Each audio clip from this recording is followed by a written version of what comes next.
The moon in Scorpio embodies the moment in which the extremes of the movement of life, which appear as antagonistic to consciousness, come face to face in a process of maximum intensity. This process aims to transcend these extremes in a fusion in order to give rise to the synthesis that will later manifest in Sagittarius. For this reason, the specific function of Scorpio's energy is quite far from the protective and nurturing quality of the moon, and consists of bringing to the surface everything that had to be excluded at a certain moment, the Cancerian one, to release a maximum vital intensity that enables the Sagittarian integration. What, then, does it mean to be born wrapped in an energy as intense and raw as that of Scorpio, as a basic protective quality? From a purely energetic point of view, we can imagine here a system that acquires maximum security in its capacity for continuous transformation, through which the forms that protected it at a given moment die to give rise to others, more vital ones, which in turn will have to be abandoned in a constant cycle of deaths and rebirths. In this sense, we could say that any individual capable of transforming what protects them, letting it die so that a new form can be reborn, has found a vital dynamic of extreme creativity.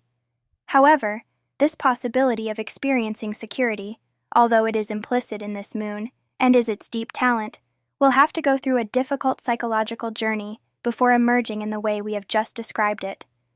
In the case of this moon, a very large gap opens up between the energetic possibility of the system and the psychological history that is constituted in the child, as the energy manifests in their concrete destiny. We have described in the previous chapters, for the case of the moons in Virgo and Libra, to what extent what demands the energetic articulation is tremendously demanding for the child, forcing them into an over-adaptation that will cause them a strong internal conflict. In Scorpio, this is even more pronounced, and as we progress through the zodiac, this distance between the energetic requirement and the possibilities of psychological response will increase. The moon materializes around the child a mother of unusual power and intensity, with whom a bond is established that finds no impediment to remaining in a state of fusing absorption. In this mother-child fusion, the child experiences the maximum ambivalence between being everything for the mother, family, clan, and at the same time losing all their own identity, that is, being constituted as the mere desire of that emotional world that prevents all differentiation. Being absorbed in a trapping desire from which there is no way to set limits or escape will be configured as the basic emotional pattern for these people. As the core of unconscious security actually resides in the ambivalence generated by this absorption, the flip side will be a constant attempt to withdraw from the intensity of that same desire. This energetic modality of the child, expressed in a mother whom they perceive as desiring everything from them, to the point of emptying them, leads them to retreat deeply within themselves, so that the mother cannot take them completely.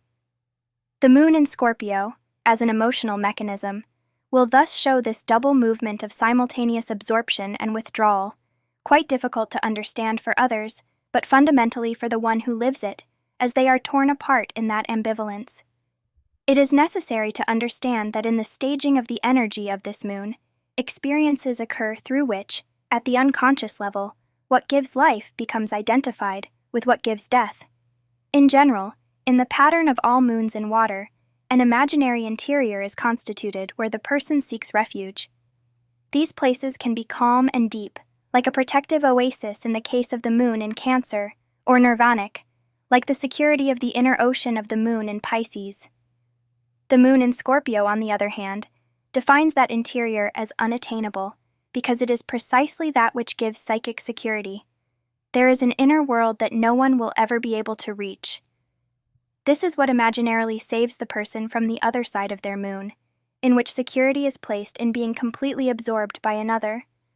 Once this energy is deepened and integrated, people with this moon no longer adopt the pelican's attitude, just to get affection in return, and their capacity for dedication is revealed as truly astonishing.